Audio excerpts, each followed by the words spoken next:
Three, two, one. Action. Well. How the juniors doing? So, hi everyone, my name is Aryan and welcome to a beautiful channel. Friends, आज हम देखने वाले हैं applied physics 1 का unit 1। जब हम college में एंटर करते हैं तो हमें बहुत से सब्जेक्ट देखने को मिलते हैं, नए फ्रेंड्स बनाते हैं यार, नया कॉलेज होता है, नया एटमॉस्फेयर होता है, बहुत सारा एक्सप्लोर करना होता है। लेकिन साथ ही साथ हमें अपनी सीजीपी को मेंटेन करते हुए चलना है, ठीक है। तो स्टार्ट करते हैं लेक्चर को। लेक्चर में पढ़ने वाले हैं अप्लाइड फिजिक्स 1। यार बहुत से सब्जेक्ट देखी, अप्लाइड फिजिक्स, केमिस्ट्री देखी, मैथ देखी, तो क्या ये चीज अलग है क्या? मैंने बोला नहीं। क्यों? क्योंकि नाम तो अलग अलग है अप्लाइड फिजिक्स, लेकिन इसमें जो कॉन्सेप्ट यूज होंगे वो फिजिक्स के ही होंगे। जब हम बात करते हैं यूनिट 1 की तो उसका नाम ही है इंट्रोडक्शन ऑफ थर्मोडायनेमिक। यार ये तो मैं क्लास 11 में पढ़ के आया हूँ, अभी जेई दिया यार, इसको तो बहुत अच्छे से आता है। बिल्कुल यार, हमने जब जेई दिया था तो बहुत एडवांस क्वेश्चन किए थे थर्मोडायनेमिक के, उसके बेसिस पे यार ये जो हम पढ़ेंगे ना फर्स्ट यूनिट, ये आपको बहुत हलवा लगेगी। क्या लगेगी? हलवा। बहुत इजी है, ठीक है। तो बिल्कुल भी टेंशन नहीं लेना है। बहुत कुछ कॉन्सेप्ट होंगे जो एग्जैक्टली सेम ही होंगे क्लास 11 से या क्लास 12 से। कुछ कॉन्सेप्ट जो नए होंगे वो हम देखते रहेंगे और सीरीज को फॉलो करना अच्छे से। कोई भी डाउट रहता है कमेंट बॉक्स में आपको डाल देना है, या हमारे जो डाउट जो टीचर्स होते हैं आपके डाउट को देखेंगे और उसको चेकआउट करके आपको रिप्लाई भी देंगे, ठीक है। तो स्टार्ट करते हैं the beautiful lecture for the unit 1। सबसे पहले हम देख लेते हैं आज क्या क्या पढ़ने वाले, क्या क्या टॉपिक्स हम देखने वाले हैं इस पर्टिकुलर यूनिट 1 में, और आज क्या पढ़ेंगे वो भी देख लेंगे। सबसे पहले हम बात करते हैं मोस्ट टॉपिक्स या थर्मोडायनेमिक के बारे में बात करते हैं। तो क्या क्या टॉपिक्स हमें पढ़ने होते हैं सेमेस्टर के अंदर? सबसे पहले होता है जीरोथ लॉ, फिर होता है first and second law of thermodynamic, फिर आता है कॉन्टिन्यूम मॉडल, ये कुछ नया मॉडल है, इसके बारे में डिस्कस करेंगे। फिर आएगा क्वाजी स्टैटिक प्रोसेस, सिस्टम क्या होता है, स्टेट क्या होता है, इक्विलिब्रियम क्या होता है, वी ऑल नो।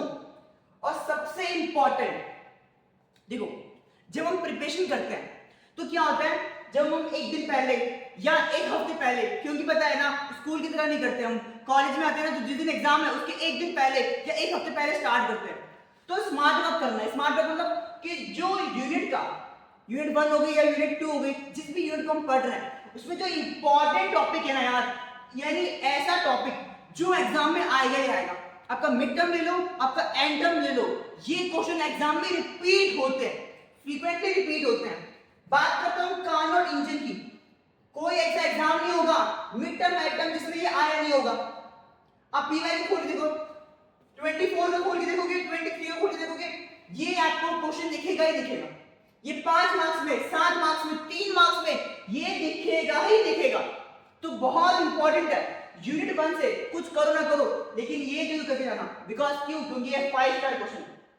तो ऐसे ही जब मैं कोई लेक्चर कराऊंगा, जब भी स्टार्ट करूंगा मैं आपको बता दूंगा कि ये टॉपिक इंपॉर्टेंट है, ताकि कुछ करो ना करो लेकिन इंपॉर्टेंट टॉपिक नहीं छोड़ने, क्योंकि इंपॉर्टेंट टॉपिक पता है ना तो हमारी सीजीपी अच्छी तरीके से बन सकती है, हम क्वेश्चन को अप्रोच कर सकते हैं, ठीक है। तो स्टार्ट करते हैं लेक्चर को। सबसे पहले एकदम बेसिक्स पढ़ लेते हैं, और वो बेसिक क्या है? क्योंकि थर्मोडायनेमिक की बात कर रहे हैं तो हीट के बारे में पता होना चाहिए। हीट क्या होती है? एक फॉर्म ऑफ एनर्जी होती है। क्या होती है? एक फॉर्म ऑफ एनर्जी होती है which give us the sensation of warm and hotness, जो मुझे हॉटनेस या वार्मनेस देती है। हॉटनेस से पता लग गया यार, ये हॉटनेस है ना, अलग ही वर्ड यूज होता है, लेकिन हमें जो यूज करना है वो थर्मोडायनेमिक में हॉटनेस मतलब होता है गर्म, कोई चीज गर्म, यानी जिसका टेम्परेचर ज्यादा होता है उसको मैं बोलता हूँ hot body. A body become hotter when it gain the heat energy। बिल्कुल सी बात है, यदि किसी कोई बॉडी है और उस बॉडी का टेम्परेचर ज्यादा है, उसका बॉडी टेम्परेचर ज्यादा है, उसने बॉडी ने हीट गेन करी होगी, हीट गेन करी तो बॉडी क्या होगी? हॉटर होगी। और यदि कोई बॉडी में से हीट निकली होगी, उसका टेम्परेचर डिक्रीज हुआ होगा, यानी हीट उसमें से रिलीज हुई होगी, तो बॉडी क्या होगी? कोल्डर, यानी बॉडी ठंडी हो गई होगी, ठीक है। नॉर्मल डेफिनेशन में पढ़ ली, हीट क्या होती है? एक फॉर्म ऑफ एनर्जी होती है, जिसमें क्या होता है, जब कोई बॉडी हीट गेन करती है तो उसका टेम्परेचर इंक्रीज कर जाता है, बॉडी हॉटर हो जाती है, और जब बॉडी में से हीट या एनर्जी रिलीज होती है तो बॉडी क्या हो जाती है? कूल हो जाती है, ठंडी हो जाती है। नेक्स्ट देखते हैं, नेक्स्ट है थर्मोडायनेमिक इक्विलिब्रियम, या इसको बोलते हैं थर्मल इक्विलिब्रियम। थर्मल मतलब होती है हीट, इक्विलिब्रियम मतलब कांस्टेंट। मतलब क्या है? मतलब ये है कि सपोज करो एक बॉडी है, एक ऑब्जेक्ट है और एक सेकंड बॉडी है, दो बॉडी है, बॉडी 1 एंड बॉडी 2। दोनों का टेम्परेचर अलग अलग था। क्या टेम्परेचर था? यदि मैं इस बॉडी की बात करूं, उसका टेम्परेचर था मेरा T1 और इस बॉडी का टेम्परेचर था मेरा T2, है ना। दो बॉडी थी, दो डिफरेंट इंडिविजुअल बॉडीज थी। एक का टेम्परेचर मान लो 300 केल्विन, एक का टेम्परेचर मान लो 400 केल्विन, ठीक है। तो दो बॉडीज थी जिनका टेम्परेचर डिफरेंट था। हमने क्या किया, इन दो बॉडीज को आपस में कांटेक्ट में रख दिया। जब दो बॉडीज को आपस में कांटेक्ट में रखा तो हीट का फ्लो होना स्टार्ट हुआ। हीट जो है वो कहां से स्टार्ट होगी? हाई टेम्परेचर से लो टेम्परेचर। तो जो बॉडी का टेम्परेचर ज्यादा होगा वहां से हीट रिलीज होगी और कहां जाएगी? जिसका बॉडी का टेम्परेचर कम है। तो हीट का फ्लो होगा हाई टेम्परेचर से लो टेम्परेचर, ऐसे ये फ्लो होता रहेगा।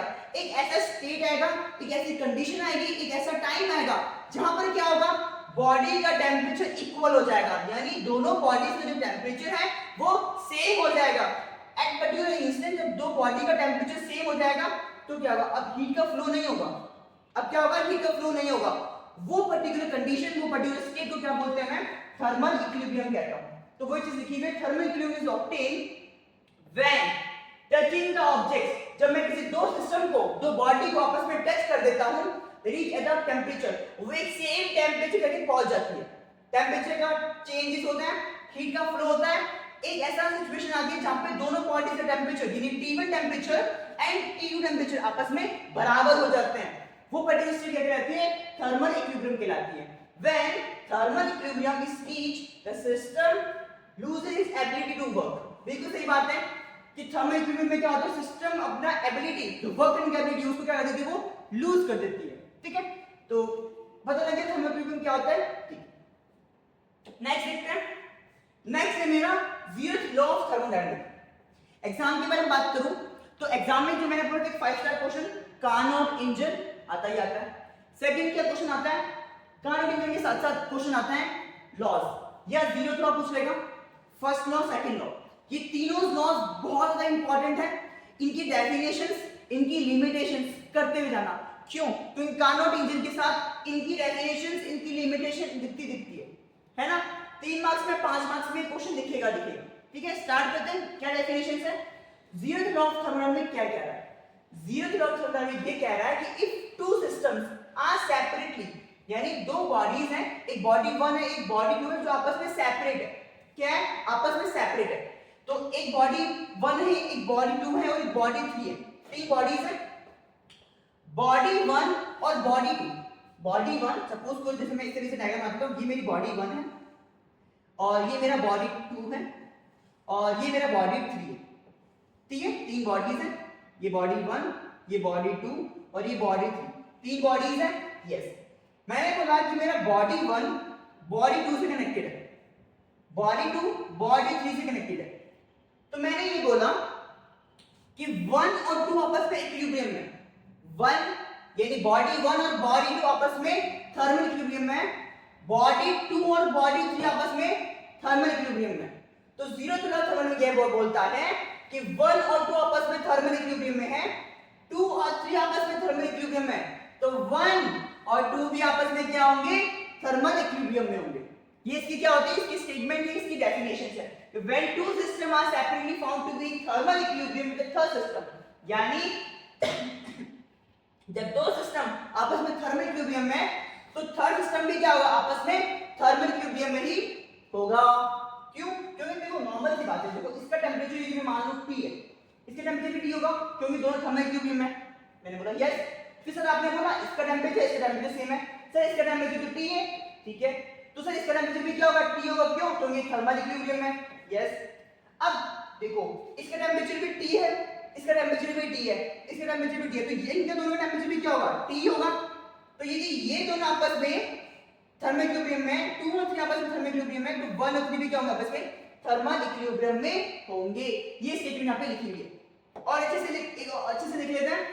और अच्छे से मैंने इंग्लिश में लिखा हुआ है, डेफिनेशन लिखी हुई है। एग्जाम में आता है तो फिर से लिख सकते हैं कि the law is based on the temperature measurement.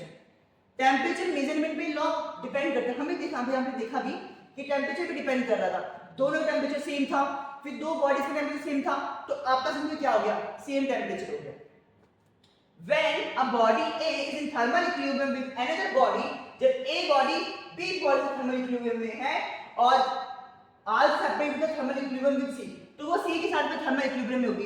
A B के साथ थर्मल इक्विलिब्रियम में है, बी सी के साथ थर्मल इक्विलिब्रियम में, तो ए और सी भी क्या होंगे आपस में थर्मल इक्विलिब्रियम में होंगे। और this statement is defined as the zeroth law of thermodynamic, zeroth law of thermodynamic. ठीक है, तो आई होप डेफिनेटली समझ आ गई होगी कि जीरोथ लॉ ऑफ थर्मोडायनेमिक क्या कह रहा है। एग्जाम में आएगा तो अच्छे से हम लिख सकते हैं। ठीक है, नेक्स्ट मूव करते हैं फर्स्ट लॉ ऑफ थर्मोडायनेमिक। अब आता है first law of thermodynamic. First law of thermodynamic क्या कहता है, पहले इसकी इक्वेशन पे फोकस करते हैं। हाँ यार, ये इक्वेशन तो मैंने देखी भी है ना, del dq is equal to में dw बाय du। ये dq क्या होता है, ये जो dq होता है एनर्जी, चेंज इन एनर्जी, ये होता है चेंज इन वर्क डन और change in internal energy. First law of thermodynamic ये कहता है कि एक बॉडी को, यदि मैंने एक बॉडी को हीट सप्लाई करी, यदि मैंने ये सिस्टम था, एक बॉडी थी, यदि मैंने सिस्टम को हीट सप्लाई करी की, है ना, 20 जूल 30 जूल, मैंने इस बॉडी को हीट सप्लाई करी, तो हीट सप्लाई करने के बाद वो हीट 20 जूल हीट वो कहां गई, तो मैंने बोला इस सिस्टम ने वर्क डन किया 10 जूल का, तो उसने 20 जूल हीट सप्लाई करी, तो 10 जूल का उसने वर्क डन कर दिया। ठीक है, सिस्टम ने वर्क डन किया 10 जूल का। तो बताइए सर कि यदि उसने 10 जूल का वर्क डन कर दिया है तो बचा हुआ 10 जूल कहां गया, तो मैंने बोला बचा हुआ 10 जूल कहां गया, इंटरनल एनर्जी चेंज में गया। सर आपने ऐसे कैसे बोल दिया इंटरनल चेंज में गया, क्योंकि एनर्जी कंजर्व रहती है। वी ऑल नो, इतनी बार पढ़ा यार, एनर्जी कंजर्वेशन रहती है। एनर्जी कंजर्व मतलब कि जो मेरी टोटल एनर्जी है 20 जूल, सिस्टम के थ्रू जितना भी वर्क डन हुआ है वो 10 जूल का हुआ है, तो बचा हुआ 10 जूल बचा हुआ 10 जूल कहां गया, वो इंटरनल एनर्जी में गया होगा। तभी 10 + 1 20, यानी 20 जूल अपने एक्सटर्नल 20 जूल से क्या होगा, बराबर होगा, यानी एनर्जी कंजर्व होगी। वो इसके स्टेटमेंट ये कहता है, क्या कहता है, रीड कर लेते हैं कि if the state of the system changes as a result of supplying quantity of heat q as a consequence the system does the work, the law of conservation of energy, law of conservation energy क्या कहता है, law of conservation energy ये कहता है कभी भी किसी system को, मैं किसी भी सिस्टम को जब मैं हीट सप्लाई करता हूं तो वो सप्लाई करने के बाद वो किसके बराबर होती है, is equal to the sum, किसका sum, energy perform by system. System में जो वर्क डन परफॉर्म किया है, जो वर्क डन परफॉर्म किया है वो वर्क डन के and the change in the internal energy system, और सिस्टम में जो इंटरनल एनर्जी में चेंज हुआ है उसके बराबर होता है। यानी जो भी हीट मैंने सप्लाई करी है, the net heat transfer to the system is equal to the work done by the system, जो वर्क डन सिस्टम ने किया होगा, plus change in internal energy. ये इतनी सी स्टेटमेंट किसने बोली, फर्स्ट लॉ ऑफ थर्मोडायनेमिक्स ने बोली कि जो हमारी एनर्जी होती है वो कंजर्व होती है। तो जितनी भी आपने हीट एक सिस्टम को दी होगी, वो सिस्टम की हीट उसने लॉस नहीं करी होगी, उसने अपने सिस्टम की हीट कंजर्व करके रखी होगी, यानी उसने वर्क डन किया 10 जूल का, और बचा हुआ जो वर्क डन थी उसमें क्या, इंटरनल एनर्जी में गया। ठीक है, तो ये हो गई हमारी एनर्जी कंजर्वेशन, यानी फर्स्ट लॉ ऑफ थर्मोडायनेमिक्स। अब लॉ आया था तो लिमिटेशंस तो आएगी, है ना, डिसएडवांटेज आएगा, वो डिसएडवांटेज देख लेते हैं। तो व्हाट इज द लिमिटेशन, या एग्जाम में कभी बोल देते कि लिमिटेशन क्या था, तो limitation of first law of thermodynamics हम ये देखने वाले हैं। बेसिकली क्या होगा कि फर्स्ट लॉ ऑफ थर्मोडायनेमिक्स ये तो बता दिया कि यार एक बॉडी को जब मैं हीट ट्रांसफर करता हूं तो वो एनर्जी कंजर्व करके रखती है ना, work done plus internal energy में एनर्जी मेरी स्टोर होती है जो मैंने हीट किसी सिस्टम को दी। लेकिन वो हीट की डायरेक्शन क्या होगी या उसके डायरेक्शन ऑफ फ्लो क्या होगा, उसको ये एक्सप्लेन नहीं कर पाता। वो यहाँ पे स्टेटमेंट लिखी हुई है कि the first law of thermodynamics can't indicate the whether the metallic bar uniform temperature can spontaneously become warm at one end and cool at other end. यानी कोई रॉड होती है तो वो रॉड एक एंड पर गर्म है, सपोज करो एक एंड पे टेंपरेचर बहुत ज्यादा है, एक एंड पे टेंपरेचर कितना है, बहुत ज्यादा है, 100 केल्विन है, और दूसरे टेंपरेचर पे जो टेंपरेचर है वो बेसिकली 20 केल्विन है। तो एक एंड पे ना टेंपरेचर बहुत ज्यादा है, दूसरे एंड पे टेंपरेचर कम है। अब ये जब हीट का फ्लो होगा, क्योंकि टेंपरेचर क्या होगा, हाई टेंपरेचर से लो टेंपरेचर हीट का फ्लो होगा, जब हीट का फ्लो होगा तो उसकी डायरेक्शन क्या होगी, उसके डायरेक्शन के बारे में नहीं बताता। इट फॉल्स, कहां फेल हो जाता है, it fail to provide any insight about the direction of energy transfer. Energy कैसे ट्रांसफर हो रही है उसके बारे में नहीं बता पाता है ना, and the quality of energy, और एनर्जी के क्वालिटी के बारे में भी नहीं बता पाता। यानी एनर्जी की क्वालिटी के बारे में और एनर्जी की डायरेक्शन के बारे में ये नहीं बता पाता, ठीक है। और हमने एग्जांपल में देखा कि हाई टेम्परेचर है, लो टेम्परेचर है, हाई टेम्परेचर से लो टेम्परेचर एनर्जी का फ्लो होगा, लेकिन किस डायरेक्शन में होगा, किस तरीके से होगा, वो नहीं बता पाया था। कौन, फर्स्ट लॉ ऑफ थर्मोडायनामिक्स। तो ये लिमिटेशन है, डेफिनेशन आएगा तो डेफिनेशन भी लिख सकते हैं, और लिमिटेशन आएगा तो लिमिटेशन भी हम लिख सकते हैं, ठीक है। नेक्स्ट मूव करते हैं, वह सेकंड लॉ ऑफ थर्मोडायनामिक्स।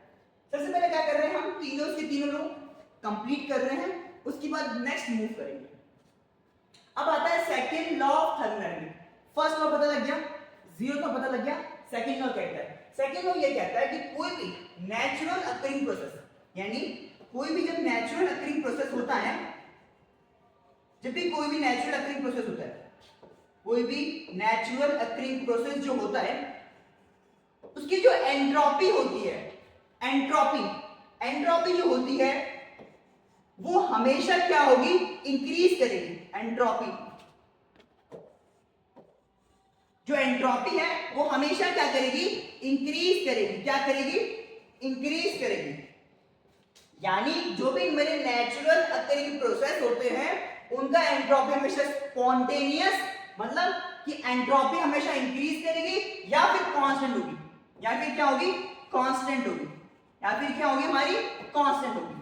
तो ये किसने स्टेटमेंट बोली, ये स्टेटमेंट बोली second law of thermodynamics. Second law of thermodynamics ये कहता है कि कोई भी जब मेरा कोई नेचुरल अकरिंग प्रोसेस है, वो नेचुरल अकरिंग प्रोसेस की जो एंट्रोपी होगी हमेशा वो इंक्रीज करेगी या फिर वो कांस्टेंट रहेगी, ठीक है। और वही सेम स्टेटमेंट को उन्होंने इस तरीके से रिप्रेजेंट कर दिया। स्टेटमेंट क्या है कि energy has quality as well as quantity. Energy की बात करें तो उसके पास क्वालिटी और क्वांटिटी दोनों चीज है। एक्चुअल प्रोसेस, यानी जो नेचुरल प्रोसेस होता है, actual processes occurs in the direction of decrease quality of energy. जहां एनर्जी डिक्रीज करती है उसके डायरेक्शन में क्या हो रहा होता है, नेचुरल अकरिंग प्रोसेस या नेचुरल प्रोसेस हो रहा होता है। Any spontaneous occurring process is always lead to in the entropy in the universe. यानी जब भी हम किसी नेचुरल अकरिंग प्रोसेस की बात करते हैं तो उसकी एंट्रोपी हमेशा, क्योंकि जब हम नेचुरल अकरिंग प्रोसेस की बात करते हैं वो एक यूनिवर्सल प्रोसेस होता है ना। तो जब भी किसी यूनिवर्स प्रोसेस की बात करते हैं तो उसकी एंट्रोपी हमेशा इंक्रीज या फिर कांस्टेंट रहती है, ठीक है। ये चीजें इस स्टेटमेंट में लिखी है कि the law explain isolated system. कोई आइसोलेटेड सिस्टम है तो उसकी एंट्रोपी डिक्रीज करेगी ओवर द टाइम, टाइम के साथ साथ उसकी एंट्रोपी डिक्रीज करेगी।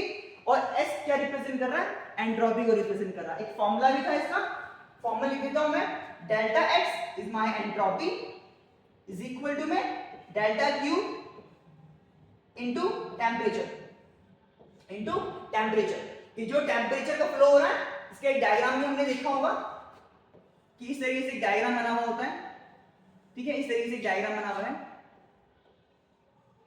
इस तरीके से हम एक डायग्राम बनाते हैं जिसमें एक यहाँ पे हमारा हॉट बॉडी है, हमारे यहाँ पे क्या है, हॉट बॉडी है, यहाँ पे भी क्या है, कोल्ड बॉडी है। अब और भी मान लो क्या, यहाँ का टेम्परेचर ज्यादा है, यहाँ का टेम्परेचर T1 है, यहाँ का टेम्परेचर मेरा T2 है, तो टेम्परेचर यहाँ का ज्यादा है, तो क्या होगा, हीट का फ्लो होगा। हीट का फ्लो क्या होगा, यहाँ से, तो ये डेल्टा Q होगा। ये डेल्टा Q क्या है, heat transfer from hot body to cold body. तो एंट्रोपी कितनी आएगी, जितना हीट का फ्लो हुआ from one body to another body, hot body से कोल्ड बॉडी, इनटू टेम्परेचर का डिफरेंस, जो टेम्परेचर का डिफरेंस आ रहा होगा, ठीक है। तो ये क्या होता है, ये हमारा एंट्रोपी होती है। क्या होती है हमारी एंट्रोपी, ठीक है। तो कभी एंट्रोपी निकालने के बोले तो हम इस तरीके से एंट्रोपी निकाल सकते हैं कि मुझे ये पता है कि उस सिस्टम में कितना हीट का फ्लो हुआ है और कितना टेम्परेचर का डिफरेंस है, कितना टेम्परेचर पता है, हीट का फ्लो पता है, तो मैं एंट्रोपी निकाल सकता हूं, ओके।